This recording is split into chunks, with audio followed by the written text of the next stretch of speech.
E aí, pessoal, tudo bom?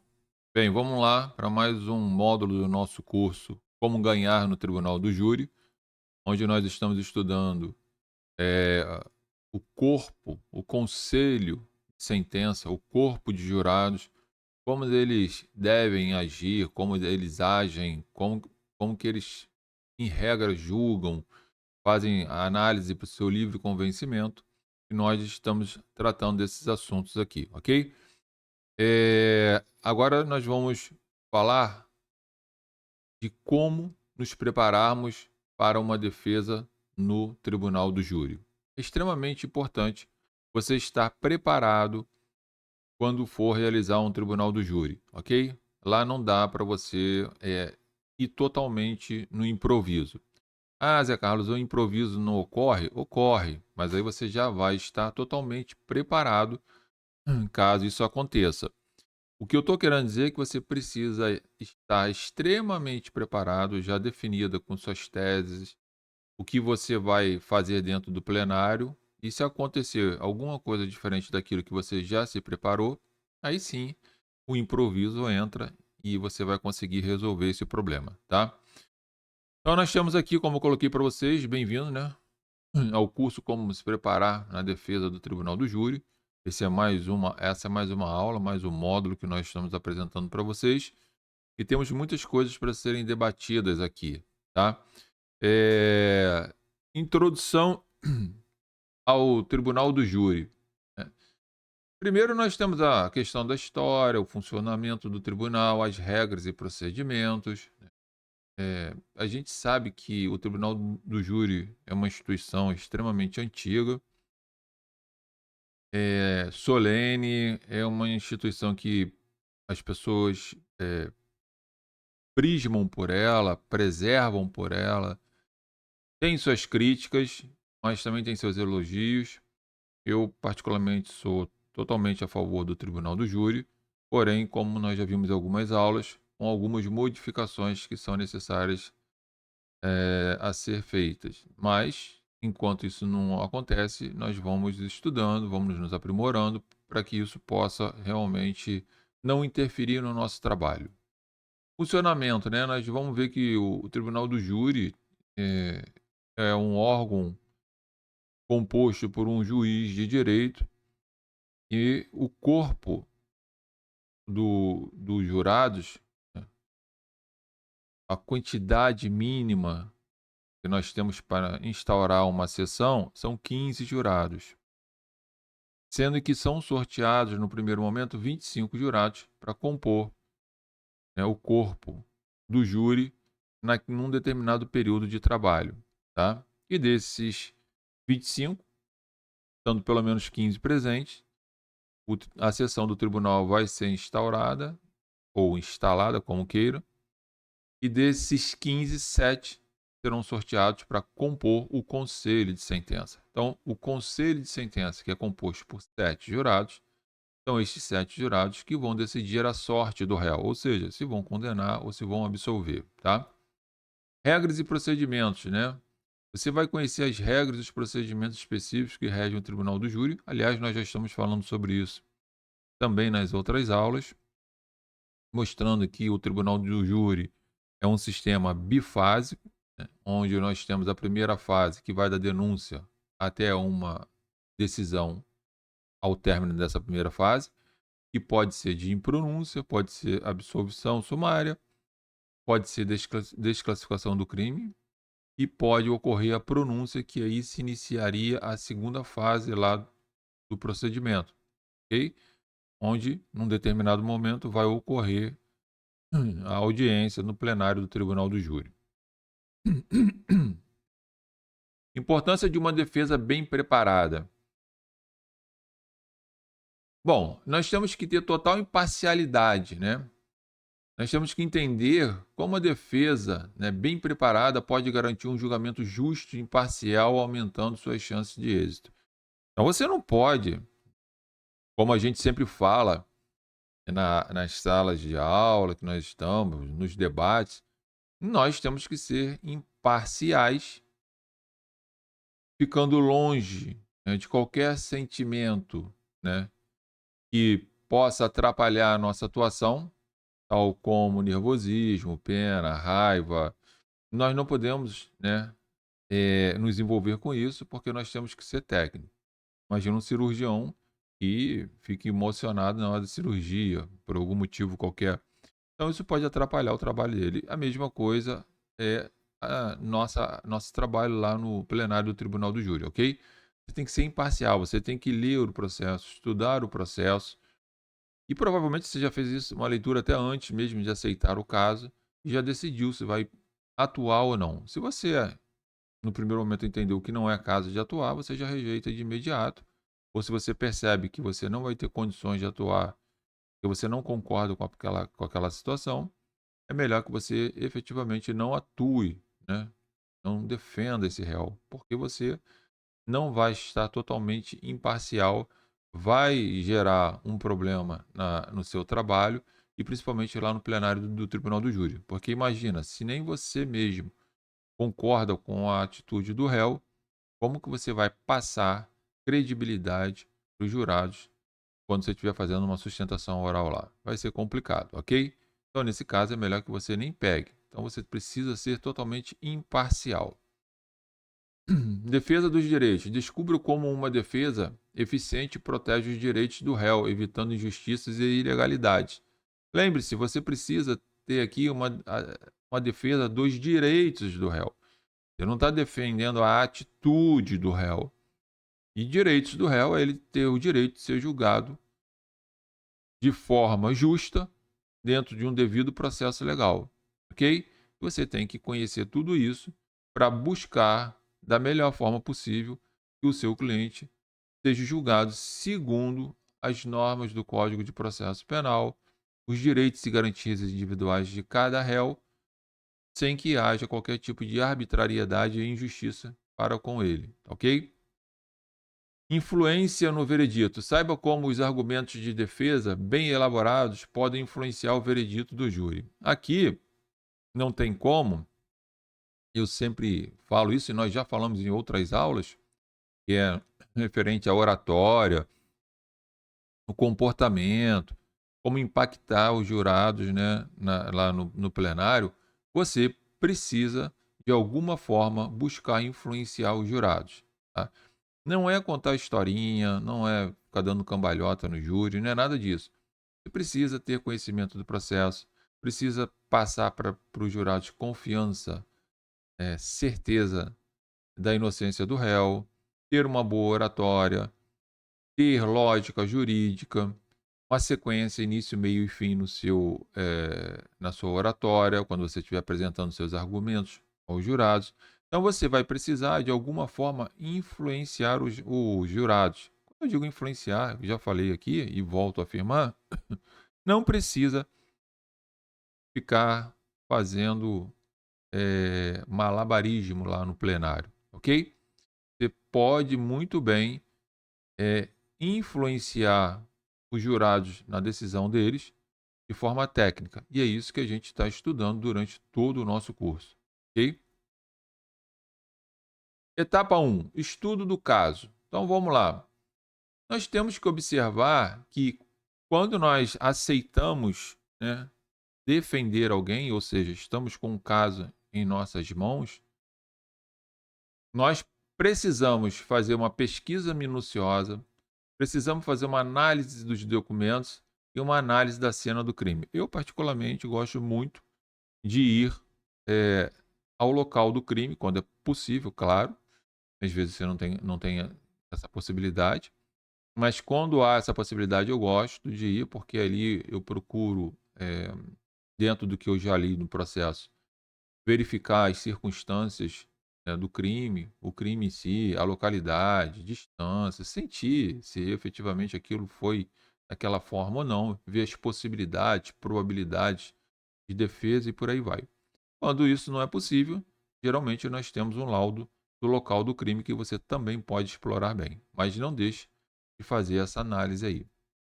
Vamos lá, pesquisa minuciosa. Aprenda a realizar uma investigação detalhada do caso para entender todos os seus aspectos. Gente, quando nós estamos fazendo uma pesquisa minuciosa, é uma pesquisa detalhada, Nós estamos buscando detalhes em regra lá nos fatos, para que a gente possa, de alguma forma, conseguir um diferencial em favor do réu, tá? Então, essa pesquisa tem que ser extremamente detalhada. Você vai ler, vai reler o processo, vai ver as provas, tudo isso, várias e várias vezes, para que você possa encontrar um caminho que seja eficiente e eficaz para alcançar o resultado positivo que você está buscando, que em regra é a absolvição do seu cliente. Análise de documentos. Você precisa saber como analisar com precisão os documentos legais relacionados ao caso e demais provas imprescindíveis. Eu preciso saber analisar um inquérito policial, eu preciso saber analisar um exame, né, cadavérico, eu preciso saber analisar, né, o laudo que consta a causa da morte da pessoa. Se for necessário, você solicite apoio a um profissional da área de medicina e a família vai pagar por isso, ok? Tudo isso você vai ter que fazer uma análise minuciosa para que você possa construir de uma forma segura a defesa do seu cliente. Análise da cena do crime, foi o que eu falei anteriormente, né? Descubra como coletar e interpretar evidências da cena do crime. Você pode ir lá e às vezes não encontrar nenhuma prova efetiva, porque já foi colhida pelas autoridades, mas você pode ver a questão de espaço, tempo, cronometrar, enfim, tem todo um trabalho que você, advogado de defesa, pode fazer. Eu, particularmente, faço isso e vejo muita diferença na atuação, mas fica a critério de cada um. Essa é uma boa dica que você deve prestar muita atenção e mais exercer, tá? Ah, mas já foi feita a perícia, já colheram já tudo que tinha que colher, mas você vai lá para você verificar se as versões estão batendo, se a posição em que as pessoas falam que estavam realmente teria possibilidade de isso acontecer ou não, se tem alguma possibilidade de interferência de algum objeto ali, se tem uma pilastra, enfim, você vai poder analisar isso tudo quando você está dentro da cena do crime. Você está lá olhando, ok? Como falei, às vezes não temos essa possibilidade, e aí nós vamos trabalhar com o laudo, né, que é uma perícia do laudo local do crime, tá? 2. Análise das provas, classificação, confirmação e contradição. Interessantíssimo isso aqui, porque às vezes quando nós pegamos um caso e nós vamos analisar o caso, geralmente o réu pergunta, né, qual é a minha situação, quais são as minhas chances? Primeiro você vai ter que fazer uma análise dessas provas, tá? E quando você fizer uma análise dessas provas, você vai ter uma classificação no final dessa prova, no final dessa análise dessas provas. Então, o conjunto probatório, que é composto por provas documentais, testemunhais, periciais e por aí vai, quando você fechar o seu raciocínio da análise de todas essas provas, você vai lançar uma nota para classificar aquele conjunto probatório que você tem, de 0 a 10, tá? Se você tem, dentro do que você analisou, uma nota 8, 9, 10, a gente está falando que o seu cliente tem uma grande chance de ser absolvido. Gente, abaixo de 8, o risco é muito grande de uma condenação. Eu não estou dizendo que se você chegar à análise e falar assim, olha, eu tenho eu classifico esse conjunto probatório como nota 9, ou seja, estou extremamente confiante de que o réu vai ser absolvido. Ele vai ser absolvido? Não, não quer dizer que vai. Por quê? Porque o júri pode decidir de forma diversa. Nós já vimos isso várias vezes acontecer. Mas você já vai ter possibilidade, né, de estar com uma tranquilidade maior no sentido de exercer a sua atividade. E não com uma pressão tão grande quando você tem uma prova número 5, uma prova 3. Você fala, nossa, aqui a situação é extremamente complicada e você vai ter que realmente se superar.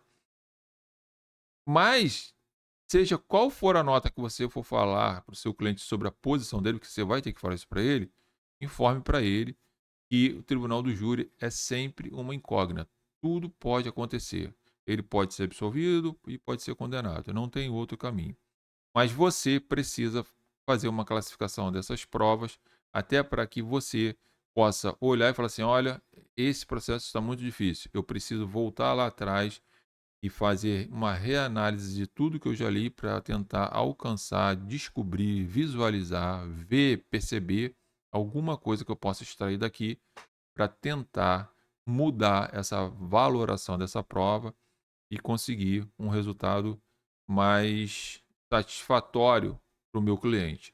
Então é extremamente necessário você fazer essa classificação. E essa classificação, ela vai ocorrer não é numa primeira leitura. Você vai fazer uma primeira leitura no processo de forma aleatória, na segunda você já faz uma leitura mais criteriosa, a terceira você já faz uma leitura como se você fosse Ministério Público, né, observando os pontos fortes que o Ministério Público tem lá para explorar e condenar o seu cliente. Depois você vai fazer uma leitura como defesa, o que você tem nas mãos e para utilizar contra aquilo que o Ministério Público provavelmente vai usar. Repare que você está fazendo aqui uma confirmação daquilo que você já leu anteriormente, com o objetivo de estar o máximo possível familiarizado com o processo, visando alcançar o resultado que você pretende, que é a absolvição, tá? E aí a gente tem a questão da contradição, né? Você, quando está fazendo essa leitura de confirmação, já fez a classificação, agora você está buscando também nesse trabalho a contradição, ou seja, aquilo que o Ministério Público provavelmente vai explorar, busque a existência de contradições que minimizem a credibilidade daquela prova que o Ministério Público vai utilizar, ou até mesmo extinga essa credibilidade dessa prova do Ministério Público, tá?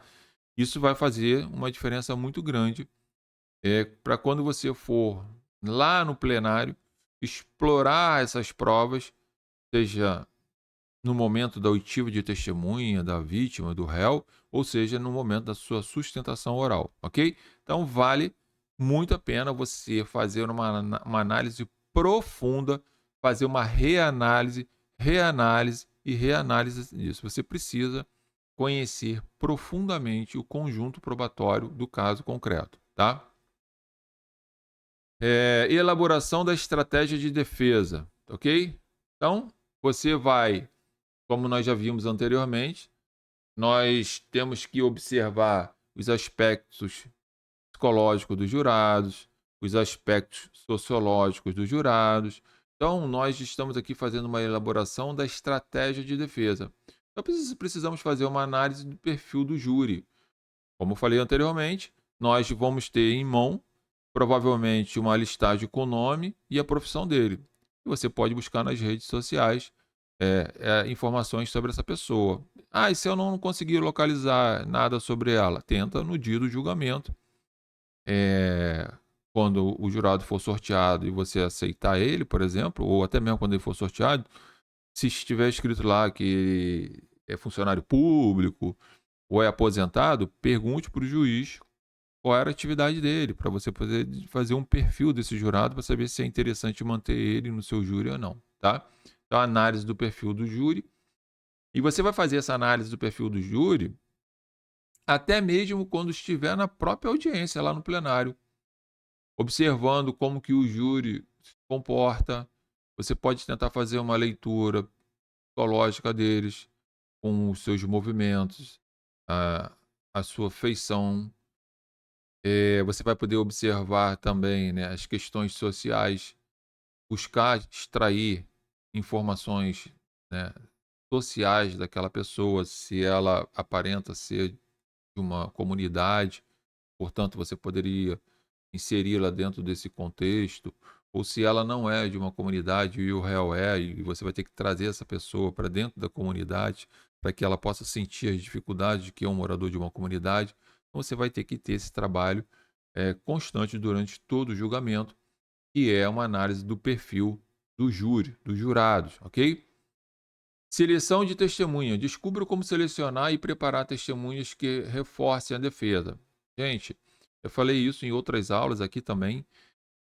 Quando você for rolar testemunhas, né, traga no seu escritório, leve essas testemunhas no seu escritório, principalmente se for testemunha de defesa. Ah, eu posso fazer isso? Claro que pode, não há nenhuma ilegalidade e nenhuma ilicitude. O ilegal e ilícito é você criar uma história para ela contar, é mentir. Você não interfere nisso, você tem que perguntar se ela viu os fatos, se ela não viu, onde ela estava. Por que você vai fazer essa entrevista? Primeiro que você pode, às vezes, o réu pode te indicar 10 testemunhas. E você vai, por exemplo, na primeira fase, eu já estou falando na segunda fase você vai ter que rolar no máximo 5. Então, dessas 10, eu vou entrevistar essas 10, vou verificar quais dessas 10 presenciaram o fato de uma melhor forma possível, relataram esses fatos de uma melhor forma possível, se são pessoas mais centradas, conseguem verbalizar melhor, se ficam menos nervosas, menos preocupadas. Tudo isso eu tenho que extrair da testemunha em que eu estou selecionando, para, no momento da audiência, eu conseguir um êxito maior, ou no mínimo minimizar o risco de prejuízo da testemunha, tá? Argumentação persuasiva. Aprenda técnicas de argumentação persuasiva para convencer o júri da inocência do réu. Então, nós precisamos ter, sim, técnica, né, de persuasão, porque nós vamos observar que os jurados vão estar prestando atenção na gente, na nossa fala. Então, postura, nosso comportamento, nosso tom de voz dentro do plenário vai fazer com que a gente consiga uma persuasão eficiente e eficaz perante os jurados, ok? Como eu já falei anteriormente, eu não posso ficar gritando no júri, mas também não posso ficar o tempo todo falando numa voz baixa, demonstrando medo, tonalidade, né, de insegurança e por aí vai. E também não posso elevar muito o tempo todo. E também não posso ficar só numa tonalidade de voz que cansa. Então isso não gera uma credibilidade. Eu não vou conseguir chamar a atenção dos jurados.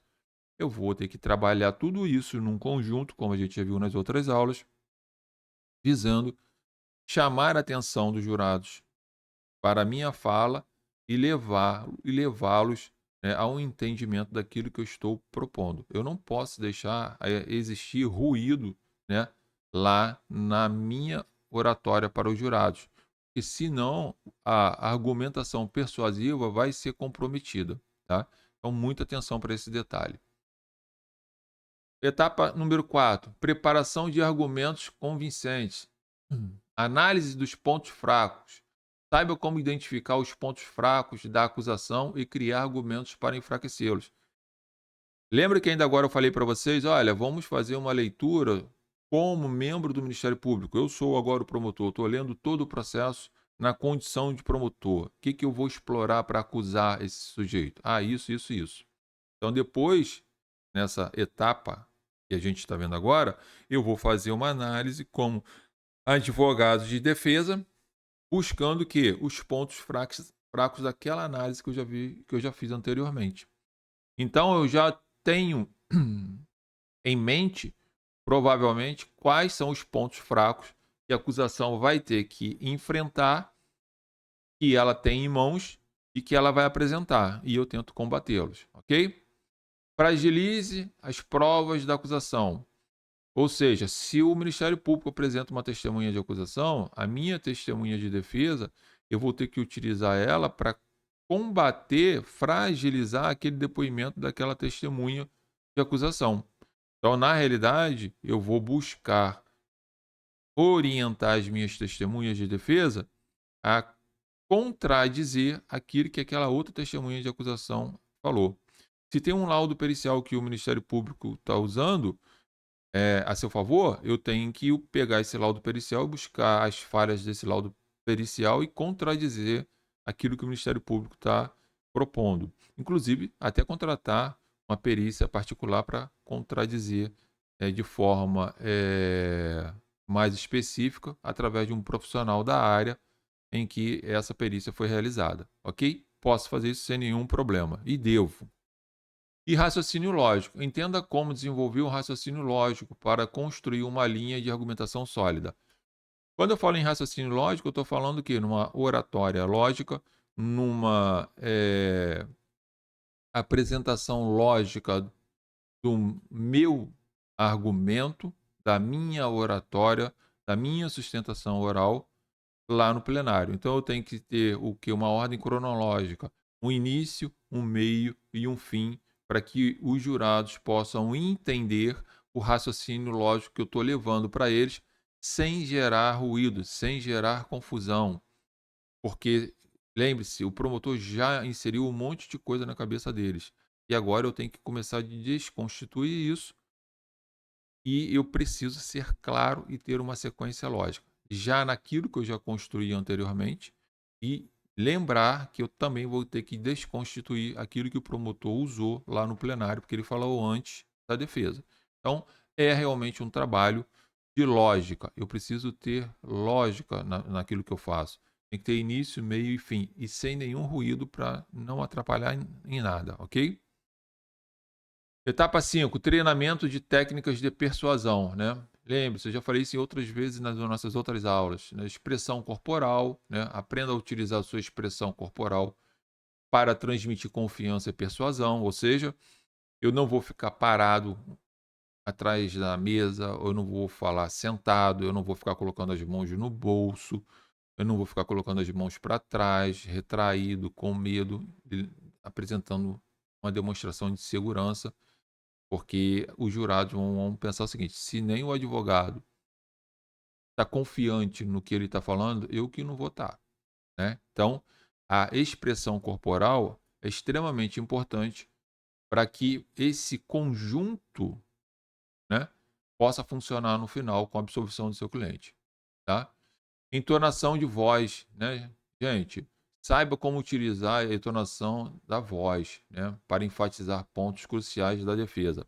Eu falei anteriormente, eu não vou ficar falando num tom baixo, porque senão vai cansar os jurados, vai levar eles à ideia de que você está inseguro, você não está acreditando naquilo que você está falando, você está com medo, e aí eles não vão acatar aquilo que você está propondo, mas também não vou ficar gritando, gritando, gritando, demonstrando ser uma pessoa arrogante, violenta, rígida demais. Não, eu tenho que observar o quê? À medida que eu tenho uma prova, um ponto, um assunto importante, relevante demais, eu posso elevar a minha tonalidade de voz, depois volto ao normal. E não mantenha a tonalidade de voz sem nenhuma alteração, ou seja, nem subir nem descer, porque é cansativo, ok? Então preste muita atenção nisso. Táticas de perguntas. Descubra as técnicas eficazes para formular perguntas que fortaleçam sua estratégia de defesa. Então, nós temos aqui também as nossas táticas, técnicas de elaborar perguntas, tanto para as testemunhas de defesa quanto para as testemunhas de acusação. Para as testemunhas de defesa, vai ser uma coisa mais simples, porque você já levou ela no seu escritório, já treinou com ela o que você vai perguntar. E para as testemunhas de acusação, você vai ter que utilizar também de técnicas para explorar da melhor forma possível essas testemunhas de acusação, tá ok? Então você tem que saber trabalhar isso. Conclusão e dicas finais que eu deixo para vocês, né? Resumo das etapas. Faça um resumo das etapas essenciais para uma defesa bem preparada. Importância da prática. Destaque a importância do treinamento da prática para uma defesa eficaz. E acompanhamento. Acompanhe de perto as novidades e técnicas relacionadas ao direito criminal. Bom, aqui nós temos que lembrar que eu preciso, antes de ir para a audiência, faça um treinamento, pega o seu celular, faça uma apresentação para você mesmo, né? Marque o seu tempo de 1h30, de mais 1 hora depois. Enfim, simule esse júri para que quando você chegar lá já está bem mais tranquilo e já está mais ambientado daquilo que você vai fazer, todos os discursos, reveja todos os pontos para que você possa fazer a melhor apresentação possível, ok? Não deixe de observar nenhum desses itens que nós falamos aqui, porque vai fazer toda a diferença no final. A inobservância ou a não aplicação de uma dessas técnicas pode comprometer o seu trabalho e, consequentemente, né, o resultado final do julgamento. e não vai ser nada bom. Então, a atenção especial para tudo isso que nós estamos analisando durante o nosso curso. Bons estudos para vocês, grande abraço.